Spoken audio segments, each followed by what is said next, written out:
Pourquoi on va réaliser une PCR ici? J'ai rien entendu.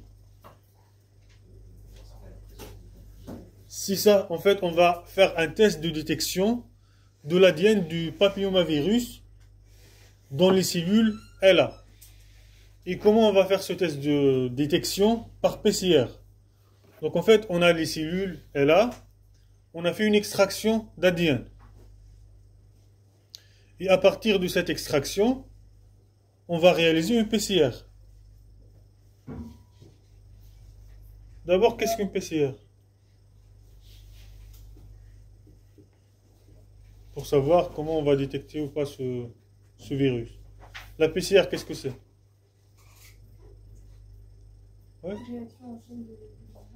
Et qui permet de faire quoi?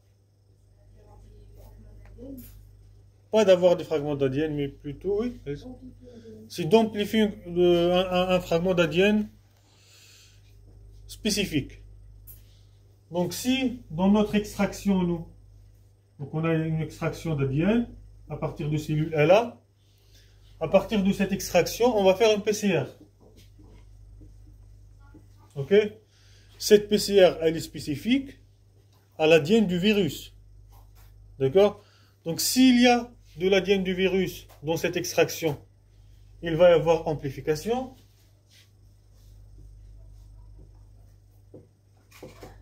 Et dans ce cas-là, qu'est-ce qu'on va dire? Le test, il est positif ou négatif?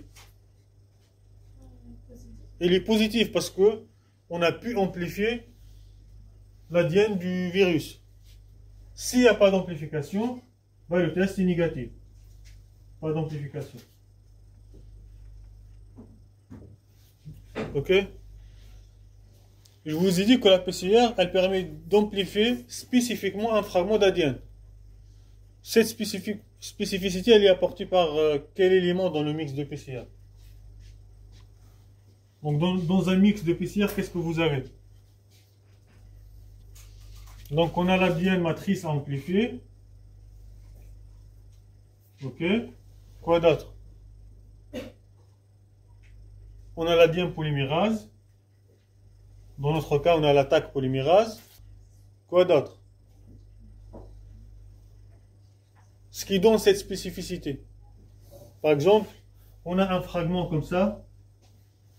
Et nous, on veut juste amplifier cette portion du fragment d'ADN. Comment on va amplifier spécifiquement cette partie? Oui. Avec les amorces. Donc en fait, ce sont les amorces qui nous permettent de sélectionner ou de délimiter le fragment d'ADN à amplifier. Donc amorce, donc deux amorces. Les nucléotides, donc les DNTP. Donc ADN, tac, amorce, DNTP. Et on a le tampon dans lequel la réaction va se dérouler. Donc qui apporte les concentrations nécessaires du sel. Maintenant, qui pourrait me rappeler les étapes de la PCR? Parce que j'ai l'impression que vous l'avez oublié. Les étapes de la PCR. Ouais. Dénaturation des bulles de grains en les chauffant à 90 degrés. Ensuite, regardez, vous avez un fragment d'ADN. On va faire simple. Vous voulez l'amplifier. Donc vous avez tout ce mix-là. Ce que vous allez varier dans le thermocycleur sont les températures. D'abord, on va faire la dénaturation. Comment on va faire? On va chauffer. On va augmenter à environ 95 degrés, on va dire. Qu'est-ce qui va se passer? Les deux bras d'ADN vont se séparer. Donc là, c'est ce qu'on appelle la dénaturation. On a séparé les deux bras d'ADN. Ensuite, je vais noter dénaturation.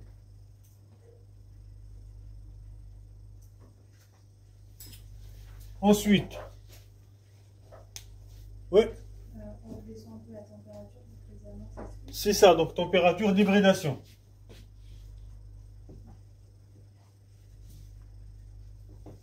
Donc, on va descendre un peu la température, on va faire baisser la température. Cette température d'hybridation, elle dépend de quoi? Cette température d'hybridation, elle dépend de quoi?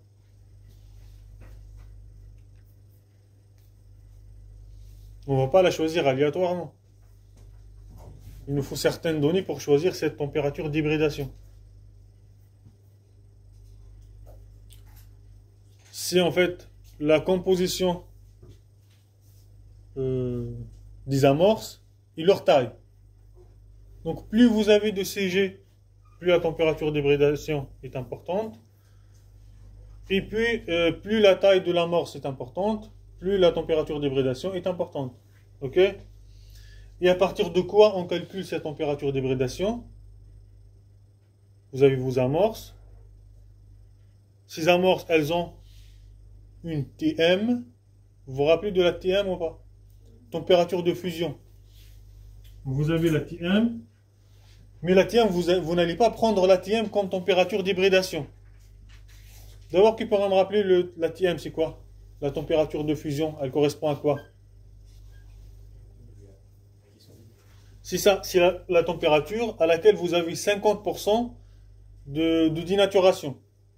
Donc nous, on va prendre une température inférieure à la température d'hybridation. De la température de fusion. Et donc on va prendre T1 par exemple, moins 3. Ok? Si la température de fusion par exemple est de 63, la température d'hybridation peut être 60 par exemple. Ok? Autre chose. On va passer d'abord. Donc l'hybridation des amorces. Vous allez hybrider vos amorces.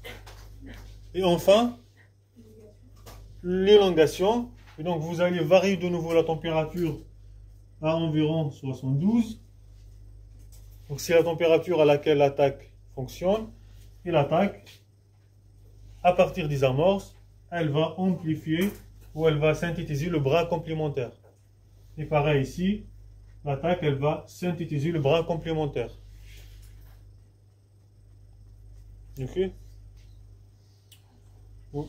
Maintenant, j'aimerais bien revenir aux amorces.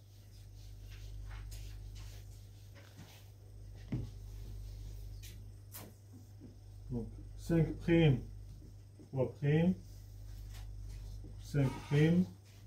3'. Donc là, c'est l'orientation des deux bras d'Adienne qui sont antiparallèles.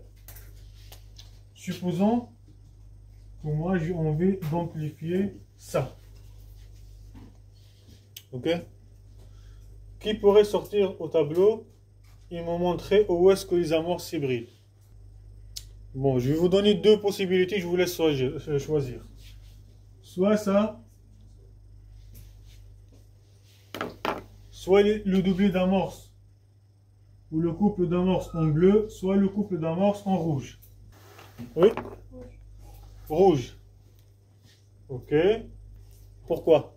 Parce que les amorces, elles se mettent de 5' vers 3'. Vous voulez dire l'élongation, elle se fait de 5' vers 3'. Ok. On va orienter nos amorces. Donc vous avez dit le rouge. Ok. Donc là, 5', 3'. Donc, où est-ce que je mets le 5' des amorces?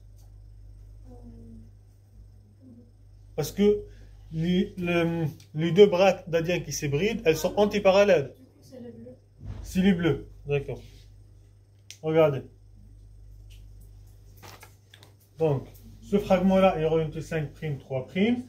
Et donc, l'amorce, elle est 5', 3'. Et donc, cette amorce aussi, également, elle est 5', 3'. Donc, on va enlever ce qui est en rouge. On sait que l'élongation opérée par l'attaque polymérase, elle se fait dans le sens 5', 3'. Donc, elle se fait dans ce sens-là. Donc, 5' vers 3'. Pareil, 5' vers 3'. Ok? Donc, lorsque vous choisissez vos amorces, il faut toujours se dire que l'amplification, elle va se faire dans le sens 5', 3'. Donc, dans ce sens-là. Parce que si on choisit des amorces, par exemple, celle en rouge que je vous ai montré tout à l'heure, si on choisit ça, regardez. Regardez, ici 5', 3', et là 5', 3'.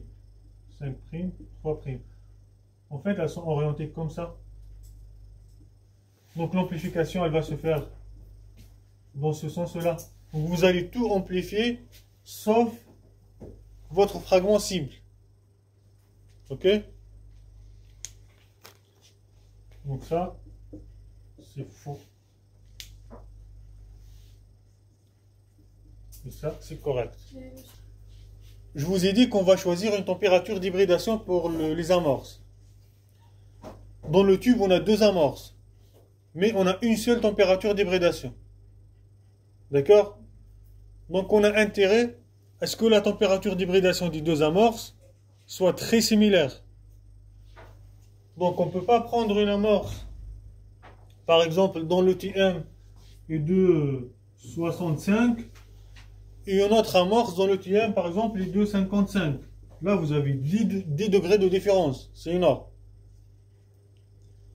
Donc il faut choisir toujours des amorces qui ont des TM similaires, et donc des températures d'hybridation similaires. Et comment on va faire? Par exemple, on s'est dit, je vais prendre moi 20 nucléotides pour chaque amorce. Ok? Mais celle-là, elle a plus de CG. Comment faire pour avoir des températures d'hybridation similaires? C'est vraiment tout simple. Hein? Comment faire? Rappelez-vous, je vous ai dit que la TM dépend de la longueur de l'amorce et de sa structure en CG. Donc c'est ça en fait. On peut par exemple utiliser une amorce qui est plus longue que l'autre.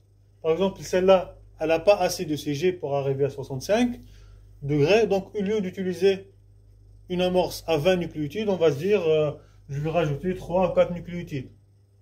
Donc on va travailler avec une amorce de 24 ou 25 nucléotides.